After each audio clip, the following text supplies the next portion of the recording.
The rain had been falling since before dawn, and Rosa Whitaker's fingers had gone numb an hour ago, but she kept working because there was no one else left to do it. She crouched beneath the shallow overhang of the barn door, the old leather harness stretched across her knees, her needle pushing through hide that was stiff with cold and wet. The stitching was rough, she knew that. Her late husband, Daniel, had been the one with the steady hands for this kind of work, the kind of patient, practiced work that kept a homestead running through hard seasons. Daniel had been good at so many things she had never thought to learn, and now that he was gone, those gaps in her knowledge showed themselves one at a time, like stones in a field after a thaw. She was always finding new ones. The harness had split along the left cheek piece 3 days ago, right when she needed to haul wood from the far stand of cottonwood trees before the cold fully set in. She had put it off, telling herself she would get to it, but the truth was that she had stood in the barn for a long time that first evening, holding the broken leather and feeling the particular weight of aloneness that no amount of neighbors or condolences could lift. It was October of 1878, 14 months since Daniel had gone into the ground behind the little Lutheran church in Millhaven, and the hardest part was not the grief. She had made a kind of peace with the grief, but the relentless work of a homestead that never stopped needing. She had 40 acres of good Colorado grassland, 12 cattle, a mule named Pepper, and a daughter named Lily who was 9 years old and who right now was inside the house doing her letters by lamplight. Because Rosa had decided that whatever else fell apart, Lily Whitaker would learn to read properly. The rain picked up, hammering the dirt beyond the barn overhang into a dark crust, and Rosa pulled the needle through the leather again and told herself she was nearly done. That was when she heard the wagon. It came up the road from the direction of Millhaven, moving at a careful pace because the road was soft with rain, and she could hear the low blow of the horses before she could see them. 2 big roans, heads ducked against the weather, pulling a ranch wagon with a bed half full of supply crates. The man holding the reins was broad-shouldered, wearing a dark oilskin coat that shed the rain in sheets, and a hat so wet it had lost its shape. He would have passed right by her turnoff. Most people did, since her place sat a quarter-mile back from the main road, except that he slowed, and then he stopped. Rosa watched him from under the overhang, needle still in hand, not moving. He looked at her for a moment, not the way men sometimes looked at a woman alone, measuring, calculating. He looked at her the way a person looked at something that struck them as not right, not just, something that called for action. He set the brake on the wagon and climbed down into the rain as if the weather was not happening at all, and he walked to the edge of her lane with his hat in his hand. "Ma'am," he said, "you do not have to do that alone." Rosa straightened slowly, her knees protesting the crouching, and she studied him across the short distance. He was somewhere in his mid-30s, with a jaw that had not seen a razor in several days and dark eyes that held something steady and serious. He was tall, lean in the way of men who worked hard land, and his boots were caked to the ankle with red Colorado mud. "I am managing," she said, because that was what she always said. "I can see that you are," he said, and the thing was, he did not say it with condescension. He said it plainly, acknowledging it, and then he added, "I am Nathan Sheridan. I run the Double S Ranch about 6 miles east of here. I have passed your place before but never had occasion to stop." He glanced at the harness in her hands. "That cheek piece wants a proper awl and a wax thread or it will split again in a month." Rosa looked down at the harness in her hands and then back at him. "I know that," she said. "I do not have a proper awl. I have one in the wagon." The rain fell between them, straight and cold, pocking the mud of the lane. She did not know what made her say yes. Maybe it was the numb fingers, or the weeks of relentless aloneness, or simply the way he had said it. You do not have to do that alone, without pity, without the particular gentleness people used when they were about to ask something of you in return. He had just said it, as if it were a fact he was pointing out, like you have a loose board on that fence post or the sky is fixing to clear. "All right," she said. He went back to his wagon. rummaged in a box beneath the seat, and returned with a leather awl, a spool of thick wax thread, and a piece of scrap leather he folded against his palm. He came under the overhang without being invited, which was forward, but he stood at a proper distance and held out the awl. "May I?" he asked, nodding at the harness. She handed it over. He worked quietly, with the focused attention of a man who had done this 100 times, his big hands moving with a precision that was almost strange given their size. He punched new holes where the leather had torn away from the old stitching, cleaned the edges with a small knife he produced from his belt, and began to stitch with a cross pattern that was far better than anything Rosa had managed. "You have cattle," he said after a while. It was not a question. He could hear them in the barn behind her, shifting and breathing in the warm dark. 12 head, she said, "and a mule and my daughter," he nodded. "Your husband passed 14 months ago. Fever took him in August of last year." "I am sorry for that." "Thank you." They were quiet again.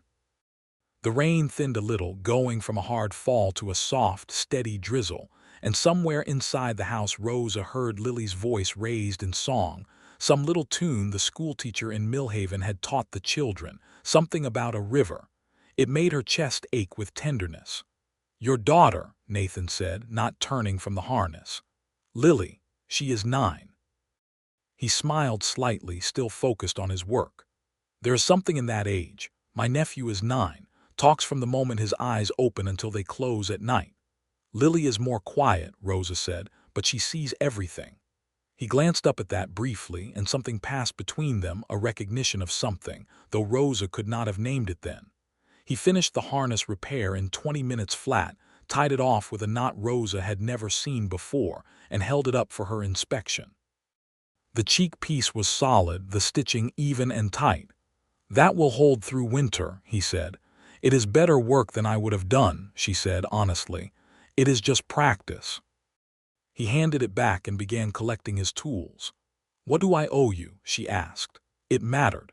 She was not a woman who took charity, had never been, and it was important to her that this be a transaction and not a kindness she could not repay. He looked at her with something like respect, she thought. "Nothing," he said. "But if you find yourself with trouble on the place that wants more hands than you have, you can send word to the SS. I have men who are not too busy to help a neighbor." He was back in the rain before she could answer, swinging up onto the wagon seat with the ease of a man who had done it 10,000 times, and he touched the brim of his ruined hat and clucked to his horses. Rosa stood in the barn doorway holding the mended harness and watched him go until the wagon disappeared around the curve in the road, and she felt something she had not felt in a long, long time. It was not love, it was too early and too small for that, but it was the seed of something, an awareness. A noticing. She went inside and hung the harness on its hook, and when Lily looked up from her primer and asked who that was, Rosa said, "A neighbor. A man named Sheridan," and went to put the kettle on and tried not to think about the steadiness in his hands. 3 days later, one of Rosa's fence posts came down in a second storm. A big cedar post she had sunk herself the previous spring, which had heaved in the soaked ground and taken a long run of wire with it. She found it at first light, 2 cattle already standing at the gap looking vaguely tempted, and she spent the better part of a cold morning getting the cattle back in, tamping the post, and restretching the wire with a fence stretcher she barely knew how to use. She did not send word to the SS. She was not ready to be the kind of person who sent word to a neighbor she had met once in the rain. But she thought about it. She thought about Nathan Sheridan more than she strictly meant to over the following week. Not in any grand romantic way. There was too much work for grand romance. But in the small, involuntary way you thought about a song that caught your ear, returning to it without deciding to. She thought about the steadiness of his hands on the leather, and the way he had climbed down from that wagon in the rain without hesitation, and the plain, unadorned way he had said you do not have to do that alone, as if it were simply true. She was 31 years old. She had been married to Daniel Whitaker for 11 years, had followed him out of Missouri when she was 20, had built a life on this Colorado ground alongside him with her own hands. She was not a woman who needed a man. She had proved that well enough in the last 14 months. But she was also honest enough in the privacy of her own thinking to acknowledge that needing and wanting were different things. She did not know anything about Nathan Sheridan except that he ran the Double S, that he had a nephew he was fond of, and that he knew how to mend a harness in the rain. That was not much to go on. But it was enough to make her wish she had an excuse to see him again, and the wishing shamed her a little, because it felt like a disloyalty to Daniel, even though she knew she had been told by the minister and by her sister-in-law in letters from Missouri that it was not. The excuse came in the form of Millhaven itself. The town of Millhaven, Colorado sat at the junction of two wagon roads about 8 miles from Rosa's place, and it had everything a small 1878 frontier town was supposed to have. A general store run by a man named Cutter who weighed his thumb with every purchase, a livery, a blacksmith, a church, a saloon, a small doctor's office, and a post office that also served as the unofficial news exchange for the surrounding 30 miles. Rosa went to Millhaven once every 2 weeks for supplies, taking Lily along when school was not in session, and it was in the general store on a Tuesday in mid-October that she ran into Nathan Sheridan for the second time. He was at the counter ordering feed when she came through the door, and he turned at the sound of the bell above the door and saw her, and the thing she noticed was that he looked genuinely glad. Not in a performed way, not in the way men sometimes looked at a woman they wanted something from. Just glad, the way you were glad to see someone you had thought about. "Mrs. Whitaker," he said. "Mr. Sheridan." Lily was looking at him with the direct, unself-conscious assessment of a 9-year-old. "This is my daughter Lily," Rosa said. Nathan looked down at Lily and touched his hat. "Miss Whitaker." Lily's expression did not change, but she said, "My mama talked about you." Rosa felt the heat rise in her face. "I mentioned that you helped with the harness," she said, to the air rather than to Nathan specifically. "Your mama is a very capable woman," Nathan said, to Lily gravely, as if they were discussing something of some importance. "But a harness does better with two." Lily seemed to find this answer satisfactory and went to look at the penny candy in the jar by the window. Nathan turned back to Rosa with a look that was careful and warm in equal measure. "How have you fared with the rain?" he asked. "Lost a fence post, got it back in. The ground is soft this year. I lost 3 posts on the south pasture." She was surprised at how easily they talked. She had expected awkwardness, the way it was with people you had only met once under unusual circumstances, but there was none. He asked about her cattle, and she asked about his, and he told her that the Double S ran about 200 head of Hereford crosses, and that he had 4 hands working the place year-round. He told her, without her having to ask, that he had been running the ranch for 7 years since his father's passing, that he had grown up on it, that he had never left Colorado except for one winter he spent working cattle drives in Kansas, and which he did not recommend. She found herself laughing at the way he described Kansas, not with cruelty but with a dry, particular wit, and realized she had not really laughed, in a very long time. He helped her carry her supplies to her wagon when she was done at the store.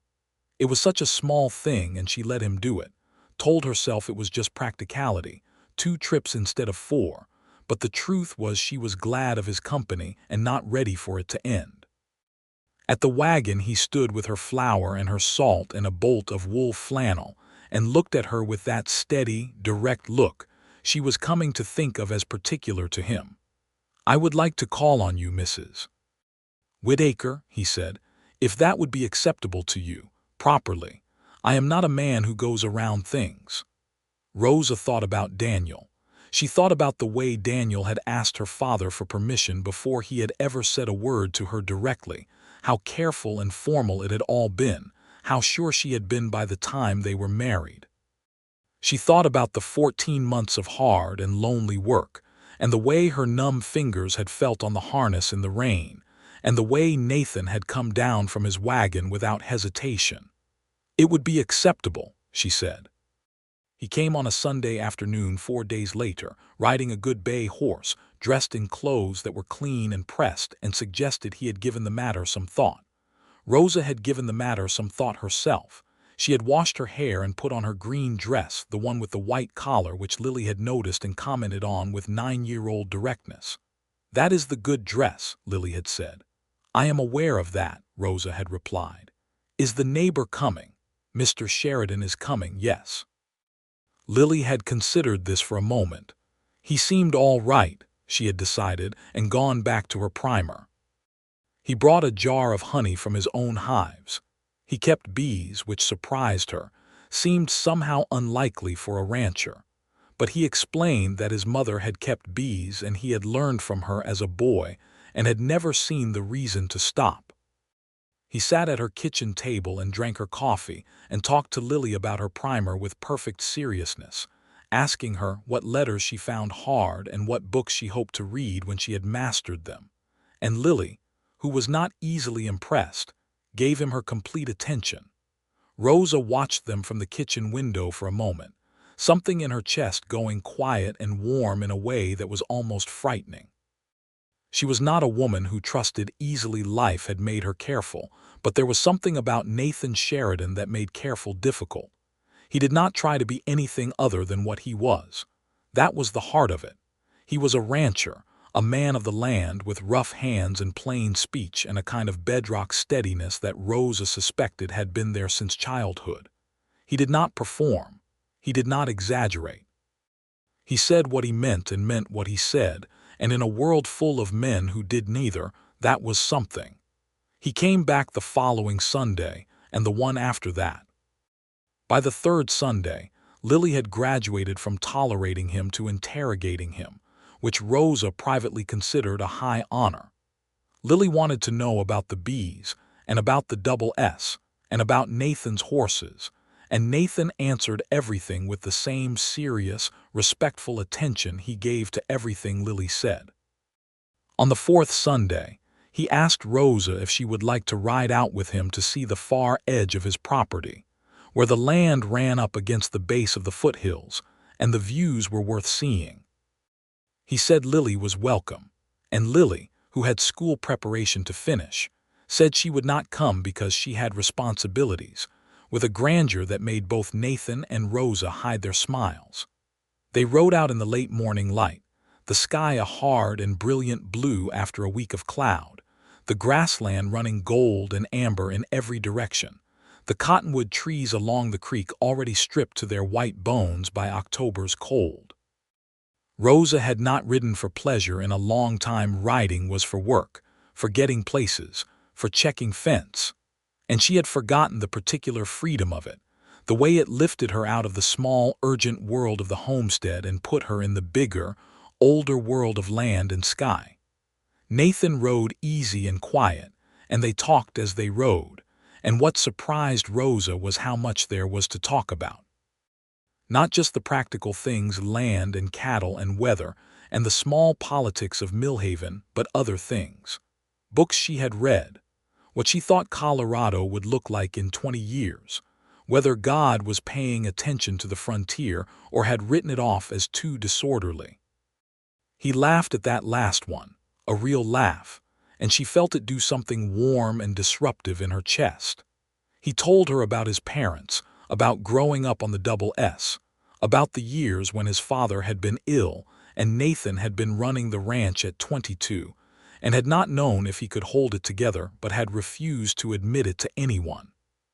He told her about a woman he had been close to once, 7 years ago, who had decided she did not want the frontier and had gone back east, and he said it without bitterness, just as a fact of his history, something that had shaped him. Rosa respected that. She told him about Missouri, and about coming west with Daniel, and about the way the Colorado sky had hit her for the first time after the close green weight of Missouri forests, how enormous and indifferent and magnificent it had been, how she had understood in that moment that she was going to love this land even if it broke her. He turned and looked at her when she said that, with a look so direct and clear that she had to look away. They stopped at the edge of his property where the land rolled up toward the first ridgeline, the foothills purple and gold behind it, and stood with their horses in the thin autumn sunshine. "Rosa," he said. He had never called her by her given name before. She turned to look at him. "I am not a complicated man," he said. "I do not know how to make this a finer speech than what it is. I think about you every day since I pulled that wagon over. I would like to do more than call on you of a Sunday." Rosa studied him for a long moment, her heart doing something unsteady and hopeful that she had not given it permission to do. "I think about you too," she said, which was not everything she was feeling, but it was honest, and honest was where she lived. He reached out and took her gloved hand in his, very carefully, as if it were something breakable, and he held it for a moment without saying anything, and the wind moved through the dry grass around them with a sound like breathing. They rode back to her homestead in the late afternoon, talking less now but easier in the silence, and when he helped her down from her horse at her gate, he held her hand a moment longer than was strictly necessary, and she let him. Lily was at the window watching, naturally. Nathan came for dinner that night. Rosa had already planned to ask him, had a pot of beef stew going, and they sat at her kitchen table, the three of them. And it was so ordinary and so right that Rosa had to look down at her bowl more than once to hide what her face was doing. After Lily was in bed, they sat by the stove and talked in low voices until the fire went to coals, and when he finally stood to go, he held both her hands in his and looked at her in the lamplight with that serious, unwavering attention. "I know you have been managing on your own for a long time," he said, "and I know that is not a small thing. I am not asking you to stop being capable. I would not know what to do with a woman who was not capable." He paused. "I am just saying that I would like to be here, if you will have me." Rosa's throat was tight. She thought about the widow she had become, the woman who mended harnesses alone in the rain because there was no other choice, who tamped fence posts by herself in the cold, who kept everything running by the sheer force of her refusal to quit. She thought about how much of her life had been about not needing, because needing was dangerous, because needing and not having was too painful. She thought about wanting. "I will have you," she said. He rode out into the dark with the kind of look on his face that made a man want to ride, and Rosa closed her door and stood in her kitchen for a long time, just standing. The weeks that followed had their complications, as weeks in the frontier generally did. There was the matter of Millhaven's opinion. Small towns in 1878 were particular about widows, and about the speed at which widows moved. And Rosa had been aware from the beginning that she was being watched and assessed in ways that had nothing to do with her. She heard things through the careful system of information exchange that operated in every such town, a word here, a look there, a comment from the pastor's wife that she was sure Rosa was still in her period of mourning and would take care not to rush anything. Rosa had listened to this with a polite face, and the private conviction that the mourning she had done was her own business, and that she was the only qualified judge of when it was done. Nathan heard it too, she suspected.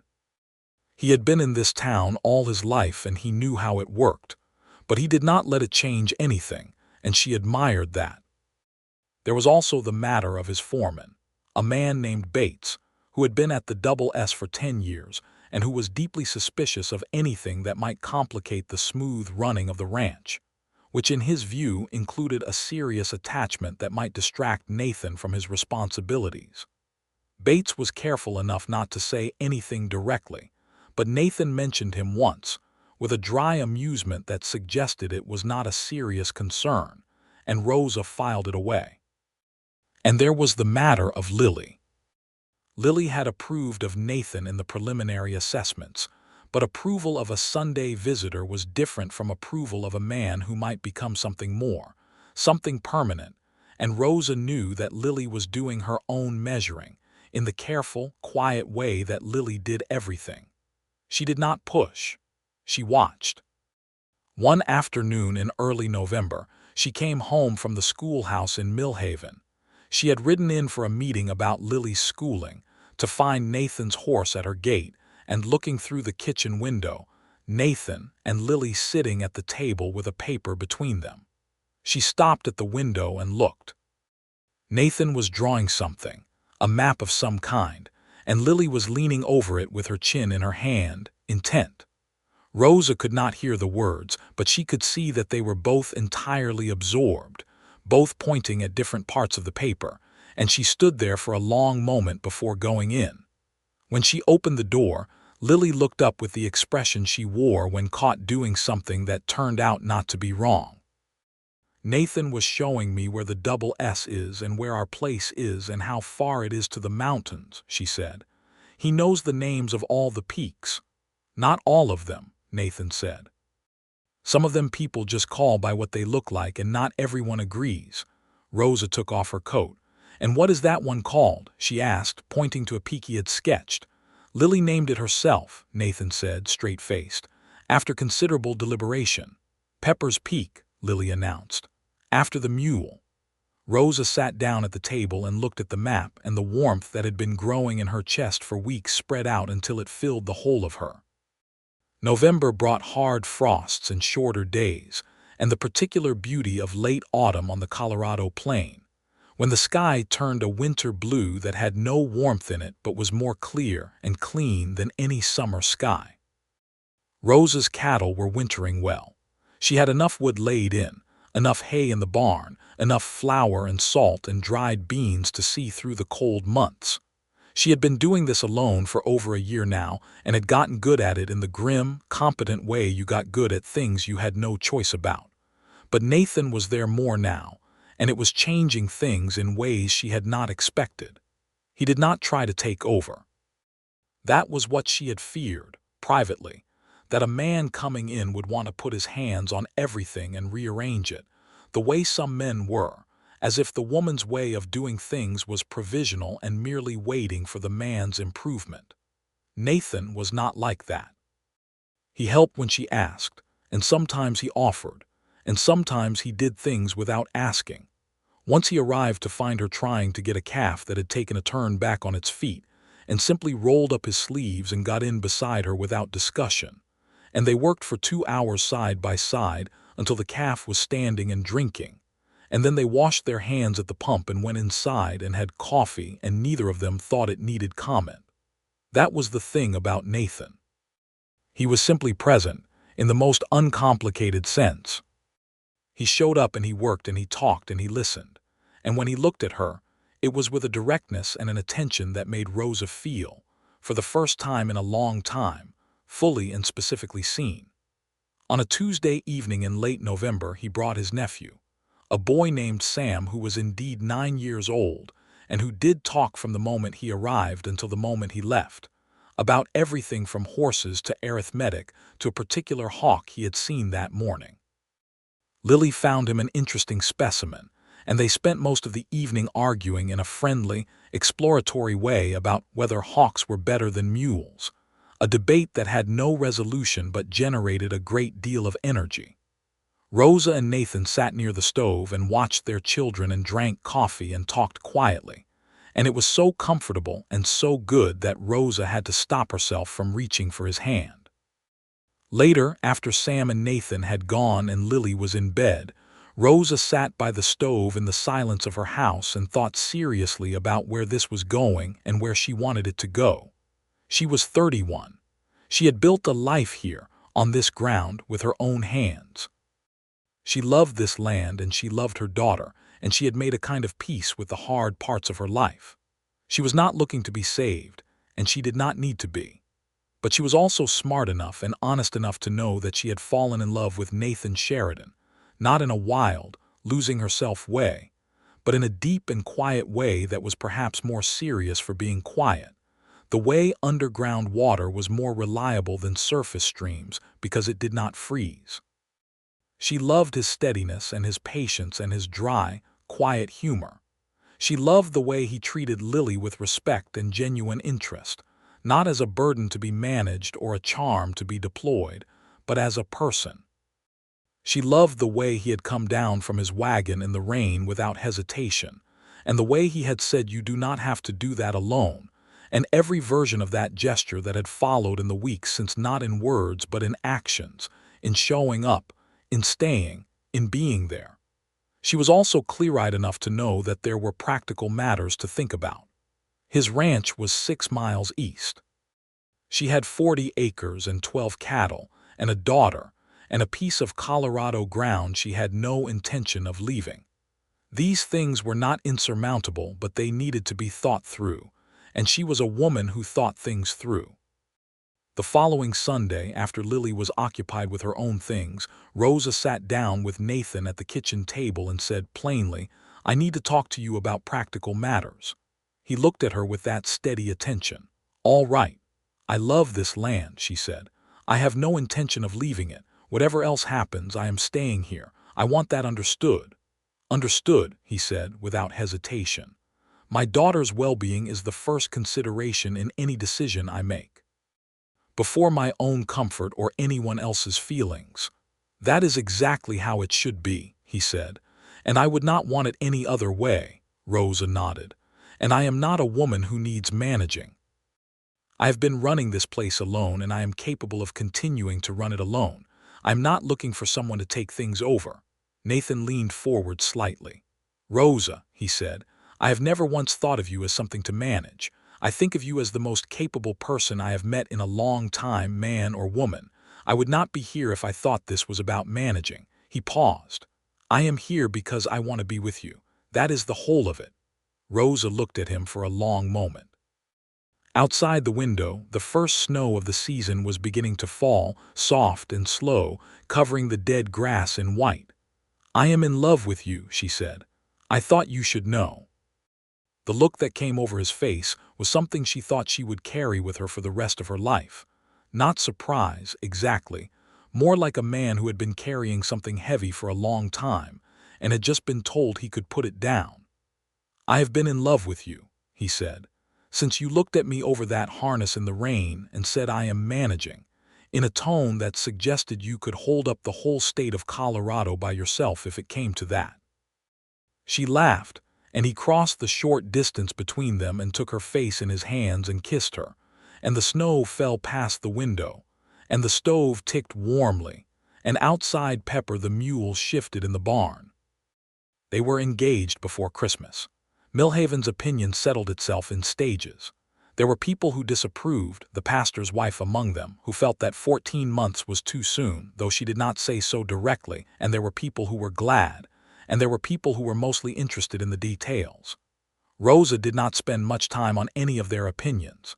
She was too busy being happy, which was strange and new and wonderful, the way spring was strange and new after a long winter.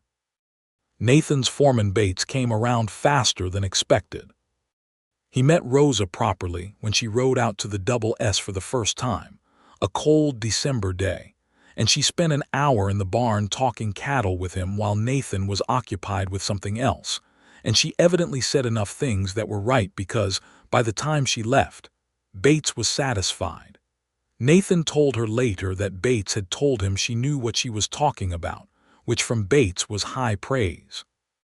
The Double S was a handsome property, larger than Rosa had pictured, with a good solid main house, and a well-built barn and a bunkhouse, and a series of corrals that showed the careful management of a man who took his land seriously. Nathan showed her all of it with a pride that was not boasting but affection, the way you showed someone a place you loved, and she understood it immediately because she felt the same way about her own 40 acres. They talked, in the weeks between the engagement and the wedding, about how it would work. Nathan's suggestion, which Rosa appreciated for its straightforwardness, was that they keep both properties operating, with hands enough between the two places to manage it. Rosa's place was good land, well situated, and there was no sense in abandoning it. They agreed that the main home would be the Double S house, which was larger and better equipped for a family, but that they would ride out to Rosa's place regularly and eventually expand the cattle operation. Rosa's 40 acres would stay in her name, which Nathan insisted on. She had nearly argued with him about it, out of the habit of not accepting things she had not earned, And then she had understood that he was insisting because he respected it, because he knew she had built it, and she had let him give it to her. The wedding was in January, in the little Lutheran church in Millhaven, on a day so cold the thermometer outside the general store read 11 degrees, and the ground rang like iron under the wagon wheels. About 40 people came, which was almost everyone in the surrounding area, because frontier communities took their weddings seriously, and because there was not much to do in January.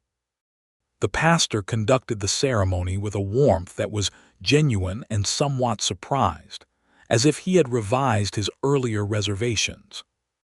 Lily stood next to Rosa in a dark blue wool dress, holding a small bunch of dried wildflowers that she had chosen herself, and she watched the ceremony with an expression that was thoughtful and clear.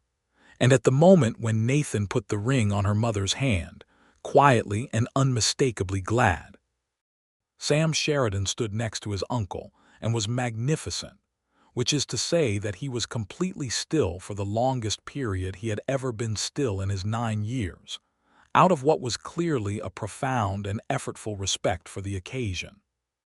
Nathan's hands, when he took Rosa's, were steady and warm, and he looked at her with that look, the straight, clear, full attention, and said his vows without stumbling and without looking away, and Rosa said hers and meant every word of them.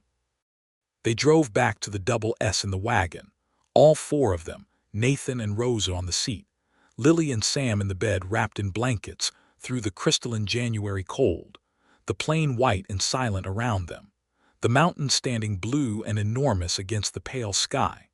And Rosa thought that she had come a long way from Missouri, a long way from the woman who had crouched under a barn overhang in the rain with numb fingers and a broken harness and the heavy knowledge of her aloneness. And that she was glad for all of it, the hard parts and the good parts both, because they had brought her here. That first winter together was a thing of practical beauty. They established a rhythm without having to work very hard at it, which Rosa had always believed was the true test of compatibility. Not how much effort you had to put in to coexist, but how naturally the shapes of 2 lives fit together. They rose early, both of them, and worked through the cold days with the particular focus of people who had a great deal to do and took satisfaction in doing it. Nathan was easy in the domestic space of his own house, easier than a man raised in that time and place might have been expected to be. And Rosa settled into the running of the double S kitchen and household with the efficiency of a woman who had been running a household alone for a long time. Lily adjusted to the new life with the adaptability of a child who had been watching the world carefully and making her assessments, and had ultimately decided that this was a good development. She had her own room in the double S house, a real room with a proper window, larger than what she'd had on the homestead, and Nathan had put up a shelf for her books and her few treasures without being asked. She still rode out to Rosa's old place with them on work days, still knew every inch of that ground, and she had appointed herself the official keeper of the record of which cattle had come from which property, a record that was unnecessary but that she maintained with complete dedication. Sam Sheridan visited often, and the children's friendship solidified into something real and lasting, the kind of childhood friendship that is built on the shared experience of a landscape and a way of life. They rode together, argued together, did lessons together on winter afternoons, and were, Rosa observed, each other's truest audience in the way that only childhood friends can be. In February, Nathan's bee boxes, which he had moved to a sheltered spot behind the barn for winter, needed attention, and he spent an afternoon with Rosa learning to work them properly. She was better with them than he expected, patient and unhurried, with a stillness the bees seemed to respond to, and he told her they would put in more hives in the spring, and she could take charge of them if she wanted. She found, to her own surprise, that she did want. There was something in the beehives that satisfied the same part of her that found satisfaction in the careful, precise work of the harness, the sense of a small and intricate world that rewarded attention and patience. In March, the Double S had its own troubles. 3 of Nathan's best cattle came down with a respiratory illness that spread quickly through the herd despite everything they did, and they lost 5 animals in 2 weeks, which was a real financial blow and a hard thing beyond the financial, because Nathan had put years into the quality of his herd. Rosa worked through it beside him, doing every practical thing there was to do, and on the night after the 5th animal died, she found Nathan at the fence in the dark, just standing, and she went and stood next to him without speaking, and eventually he put his arm around her and she leaned into his side, and they stood there in the cold until he had worked through whatever he was working through. "It is a bad spring," he said finally. "It is," she agreed. "The herd will recover." "It will," he said. "It just makes you feel the luck of it, how close the whole thing always is to coming apart." "I know," she said, because she did more than most. He pulled her closer. "I do not want to ever take it for granted," he said. "Any of it, the land, you, Lily," he paused, "whatever else comes." Rosa tilted her head to look at him. She had been meaning to tell him for a week. "Speaking of what else comes," she said. He looked down at her, and the understanding came to his face slowly and then all at once, and the grief of the lost cattle fell away from his expression like something that no longer mattered. "Rosa," he said. "March or April," she said. "I think." He turned fully and put both hands on her face and kissed her in the cold spring darkness, and she could feel him laughing softly against her mouth, and she was laughing too, both of them laughing in the dark with their foreheads together, ridiculous and glad. Lily's reaction the following morning was thoughtful. She sat with the information for a while before she said anything in her particular way, and then she said, "Will it be a boy or a girl?" "We do not know yet," Rosa said. Lily considered this. "Either is all right," she said finally, with the generosity of a child who has decided to be gracious. "I would not mind a brother. I have enough practice with Sam." Rosa told her that she appreciated the open mind. The spring of 1879 was hard and then suddenly, brilliantly beautiful, the way Colorado springs often were, as if the land was making up for everything. The cattle illness passed and the herd began to rebuild. The bees came back to life in their boxes, and Rosa, with Nathan's guidance and then increasingly on her own, worked them through the spring buildup, and the satisfaction of it was enormous and specific. This small, humming world she was learning to read. She put in a kitchen garden behind the Double S house, larger than the one she'd had on the homestead, and Nathan built her a proper cold frame for starting seedlings in March. And the garden that came up that summer was the best either of them had grown. They hired a young woman named Clara to help in the house 2 days a week as the baby grew closer, and Clara turned out to be excellent company as well as a good worker, with a dry wit and a remarkable talent for bread making that put Rosa's own to shame, which Rosa acknowledged freely. Clara and Lily got on well, and Clara and Bates got on even better, a fact that Nathan and Rosa watched develop with private amusement throughout the summer. Nathan rode out to Rosa's original homestead with her at least twice a week, and they kept the place in good order, running a small herd there and maintaining the house and barn.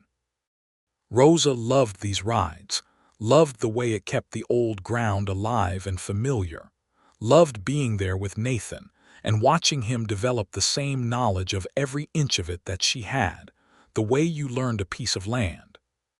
She had worried in the back of her mind that having the Double S would make the homestead feel diminished or unnecessary, but instead it felt like abundance, like having 2 kinds of the same thing she loved. There were also complications and injustices that had nothing to do with her personal happiness, and that Rosa was not willing to look away from. The land south of Millhaven belonged, by rights that went back further than any deed filed in any American court, to people who had lived on it since before any white American had heard of Colorado.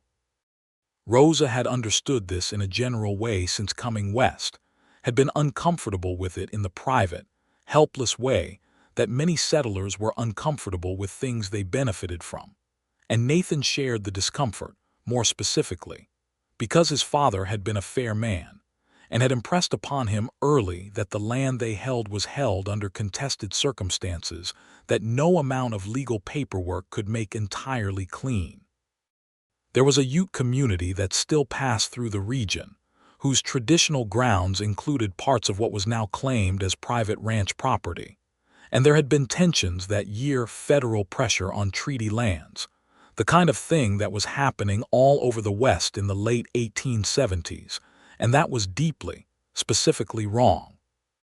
Nathan had made it a practice to maintain a respectful relationship with the Ute families who passed through, never running them off his land, sharing what he could, acknowledging that they had not come to an arrangement anyone should be proud of. It was not enough.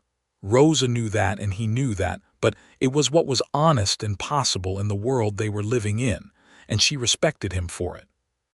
The summer passed in the full noise and heat and work of a working ranch, and Rosa came to love the double S in its own right, not just for what it meant in terms of her life with Nathan, but for itself, for the particular way the light moved over its east-facing pastures in the morning, and for the specific smell of the hay in August, and for the sounds of it, the cattle and the horses and the voices of the hands and the distant hawk cries from the ridge. She became part of it in the way you became part of a place you worked with your hands, and it became part of her. In October, just under a year from the day Nathan had pulled his wagon over in the rain, Rosa gave birth to their son. The labor was long and the weather was uncooperative, which Rosa told Nathan afterward was his son's first display of the family stubbornness. The baby arrived in the early hours of an October morning, delivered by the doctor who had ridden out from Millhaven in the dark, with Nathan on one side of Rosa and Clara on the other. He was a solid, red-faced, loudly opinionated baby from the first moment, and Nathan held him in the lamplight with an expression that Rosa had no name for, something beyond happiness, something quiet and enormous. "What do we call him?" Nathan asked. They had discussed names. They had several candidates, but looking at her son in Nathan's arms, Rosa said, "Daniel Nathan Sheridan." Nathan looked up at her. "His father should be in his name," she said. "It is who he came from." Nathan nodded slowly, and she could see that he understood what she meant and that he honored it, and she loved him for it in a way that was deep and specific and new, a love that was different from the love she had felt in the beginning, made of more material, heavier, and more durable. "Daniel Nathan," he said. "That is a good name." Lily met her brother in the morning, composed and solemn with the weight of the occasion, and held him for a long time without talking, which was, Rosa thought, the most profound gesture Lily had ever made. When she finally handed him back, she said, "He has Nathan's ears," which was true and which Nathan accepted with equanimity. Little Daniel, Danny, as he came to be called almost immediately, was a healthy, demanding, good-natured baby who attached himself to the double S with the enthusiasm of someone who had always lived there. He was Lily's subject from the start, she taking her role of older sister with a seriousness that bordered on the administrative, and Nathan's shadow as soon as he could crawl, following him to the window and lifting his arms to be picked up every time Nathan came in from outside. Nathan carried him on his arm while doing half his morning work, which Bates noted silently, and which the other hands found entirely normal. Rosa watched her family and her land and her life and thought, "This is what I did not know to want." It was not that the life was easy. It never was, on the frontier in those years. There were bad winters and difficult seasons, and cattle that sickened and fences that came down and negotiations with the bank in Denver that were sometimes worrying. There was the relentless work of 2 properties and a growing family, and the 1,000 daily problems that a working ranch presented. There were moments of exhaustion and friction, and the ordinary difficulties of 2 strong-willed people living and working together, because both Rosa and Nathan were strong-willed, and both had been running their own operations for years and did not always agree about how things should be done. But they fought fairly. That was the thing Rosa had feared most about being with someone again, not the love, which came easily with the right person, but the conflict, the way two strong personalities could grind against each other. And they did have conflict, small fierce arguments about cattle management and money, and how hard Rosa was pushing herself when she was tired, and whether Lily needed more formal schooling than Millhaven could provide. But they fought honestly, and with the underlying knowledge that the other person was not an enemy, and they came through the other side of disagreements with their respect for each other intact, sometimes with their respect increased, because there was something Nathan said once that Rosa held on to, that he would rather argue with someone who was completely honest than agree with someone who was telling him what he wanted to hear. By the spring of 1880, the Double S and the Whitaker place together ran nearly 300 cattle, which made them one of the larger operations in that part of Colorado. Nathan had negotiated a good deal with a cattle buyer out of Denver, and Rosa had found a market for the honey, which was producing well and expanding into a third set of hives. Clara and Bates had, by this point, made their own arrangement evident to everyone, and there was a general understanding that there would be another wedding at the little Lutheran church in Millhaven in the fall, which there was. Danny Sheridan walked at 10 months and talked at 12, and had his mother's dark eyes and his father's broad shoulders, and a personality that was purely himself, bold and cheerful and interested in everything, with a particular passion for the bee boxes that Rosa considered an excellent sign, and which involved Nathan spending more time than was strictly safe removing Danny from the vicinity of the hives. Lily, who was now 11 and who had entered that precise, slightly serious phase of early adolescence, had appointed herself his primary teacher, and spent long afternoons instructing him in the names of things and the proper order of the world, which Danny listened to with the reverent attention of a child who adores his older sibling and wishes only to be accepted by her. Sam Sheridan was now 11 as well, and had reached an age where he was beginning to be useful on the ranch in real ways, which pleased him enormously.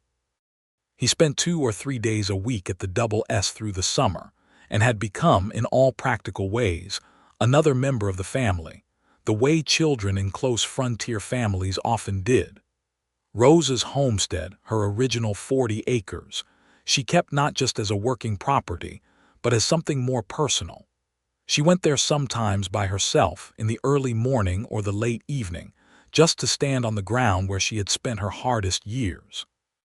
Not out of grief or nostalgia, but out of a kind of gratitude, a need to acknowledge the person she had been there, the woman who had kept things running by sheer refusal to quit. She never wanted to forget her, that woman in the rain with the broken harness. She never wanted to lose the knowledge of what she was capable of on her own, even though she was no longer on her own. One evening in late September 1880, she was at the homestead just at sunset, the sky going orange and gold over the western ridge, and Nathan rode up behind her. He had known where she was, he usually did, when she needed to be there, and he tied his horse and came to stand next to her and looked at the same view she was looking at without asking why she was there. After a while he said, "What are you thinking?" she said. "I am thinking about the rain, about when you stopped." He nodded. "I was so angry that day," she said. "Not at you, just angry at the harness and the rain and Daniel being gone and the whole impossible weight of it." "I know," he said. "I could see that. And then you said that." She turned to look at him. "You do not have to do that alone, and I wanted to argue with you because I had been doing everything alone for over a year and I had gotten good at it and I did not know what to do with someone just offering. But you said yes." "I said yes," she agreed. He put his arm around her and she leaned into him, the two of them standing on her original ground in the dying light. "I am glad I stopped," he said. "Every day I am glad I stopped." "So am I," she said. The story of them was not finished, of course. It never was with two people like that on a land like that, in a time that demanded everything you had. But the shape of it was clear, the foundation solid, the love between them the kind that had been tested by work and weather and loss and time and had come through all of it stronger. In the fall of 1881, Rosa learned she was carrying their second child. She told Nathan on a Sunday afternoon in the kitchen over the ordinary business of the day, and he stood up and took her hands and held them for a long moment without saying anything, his face doing everything that needed to be said. "Are you well?" he asked, which was the first thing he always asked and which she loved about him. "Very well," she said. "Danny will be 2 by the time it comes," he said, doing the arithmetic. "He will have enough language by then to fully narrate the experience," Rosa said. Nathan laughed. "God help us all." Lily, who was 12 now and had developed an exquisite sensitivity to household atmosphere, had already understood something was happening by dinner time, and waited until Danny was down for the night before she looked at her mother and then at Nathan and said, with the particular composure she had been cultivating, "The baby." "June," Rosa said. Lily nodded, processing this. "Good," she said, with a finality that settled the matter. The second child was born in late May of 1882, because Rosa's children, like their mother, were not interested in waiting when they had somewhere to be. She was a girl, a daughter with Nathan's dark eyes and Rosa's strong jaw, and an opinion about everything from the first weeks of her life, which Danny found wonderful and which Lily found professionally satisfying, as she had been preparing for this additional teaching opportunity. They named her Margaret Rose Sheridan, for Nathan's mother who had kept the bees, and for the name that ran through Rosa's mother's side of the family. She was, from the beginning, an intensely alive child, interested in the whole world with a passion that needed managing and encouraging in equal measure. Danny, who was 2.5 and who had opinions of his own about his status in the family, examined his sister for a long time after her arrival and then said, "Little," with a satisfaction that suggested this was satisfactory. He would be bigger. That was good. The double S in those years was a busy, full place, the kind of place that held the particular life of the frontier at its best: hard work and good humor, the rhythms of land and season, a community built from the practical necessity and genuine affection that frontier life demanded. Bates and Clara had a daughter of their own by now, and the ranch employed 6 regular hands, some of whom had been there long enough to become their own kind of family. Rosa's bees, by 1882, were producing more honey than they could sell locally, and she had arranged a supply agreement with a merchant in Denver who sold it under the double S name, which was Nathan's idea, and which Rosa found she liked. The honey was part of the ranch, part of the whole, not something separate. The kitchen garden had expanded into a serious vegetable and herb operation that supplied not just the double S household but several neighbors, and a small arrangement with the general store in Millhaven. Nathan had not stopped being Nathan. That was perhaps the simplest way to put it. The thing about him that Rosa had fallen in love with had not diminished or changed under the weight of years and responsibility. He was still the man who came down from his wagon in the rain, who did what needed doing without making a performance of it, who said what he meant and meant what he said. He had more gray at his temples now, and his hands were more calloused, and there were years in his face that had not been there. But the core of him was unchanged, that deep steadiness, that quiet and undemonstrative strength. He still looked at her with that full, direct attention that made her feel seen in a way she had never quite felt before him, and she did not take it for granted. She had been without it long enough to know what it meant. Rosa was 35 by the summer of 1882, which was not old by any reasonable measure, though the frontier had a way of making bodies older than their years.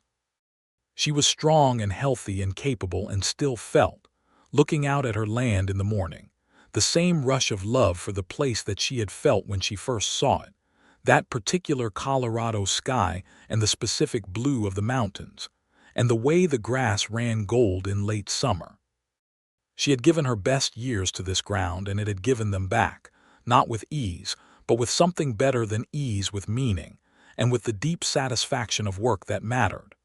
There was a moment in the September of that year that she held particularly dear in the years that followed. It was an evening after supper, the days already shortening, the first real chill of autumn coming down off the mountains. Danny was asleep. Maggie the baby had been Maggie from the first week. No point fighting it, was asleep. Lily was at the table finishing a letter to her Aunt Jane in Missouri, the careful letters of a 12-year-old who took correspondence seriously. Nathan was at the other end of the table, going over the account books for the quarter, which he always did in September. Rosa was mending a shirt of Danny's that had met with offense in the way Danny met with everything, at full speed and without deceleration. And the stove was going, and the lamp was lit, and the autumn dark was outside the window. And she looked up from her sewing and saw the three of them, her husband at his accounts and her daughter at her letter, and the silence of the sleeping children from the back of the house. And she felt something so complete and so full that it was almost too much to hold. She thought about the rain. She always would, she supposed. She thought about the harness and the cold barn and the particular loneliness of that morning, the woman she had been then, holding everything together by force of will alone. She thought about the sound of a wagon slowing on the muddy road, and the two big roans dropping their heads in the rain, and a man in a ruined hat climbing down without hesitation and walking to her lane and saying the thing that changed everything. She had been so sure she was managing. She had been managing. She was still managing. The difference was that managing no longer meant doing it alone, and the difference between those two things was not small. It was not small at all. Nathan looked up from the account book, feeling her gaze, and looked at her across the lamplit table. He did not say anything. He did not have to. He just looked at her in that way of his, that full and level attention, and she looked back at him. And between them was everything that had happened and everything that was theirs. The land and the children and the work and the years. The harness in the rain and the ride to the foothills and the wedding in the January cold, and the births and the losses and the ordinary extraordinary days.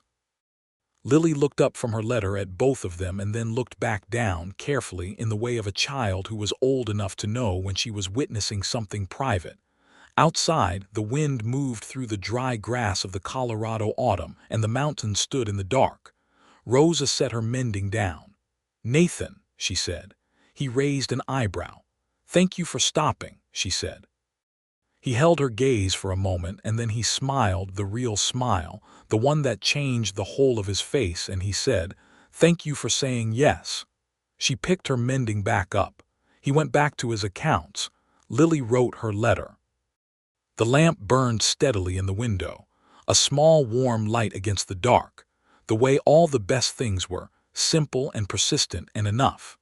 The winters came and went and came again, each one leaving them a little more settled into the life they had built, each spring arriving with the Colorado clarity that never got old, never became ordinary no matter how many times you watched it happen.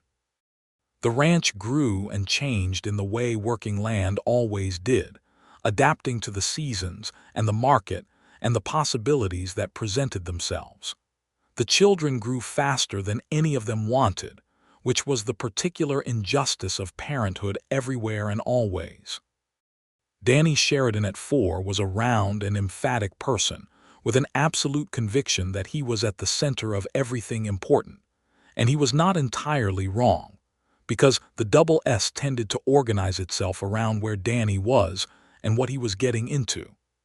He had his mother's stubbornness and his father's physicality, and a gift for getting into the B boxes that Rosa was simultaneously concerned about and secretly proud of.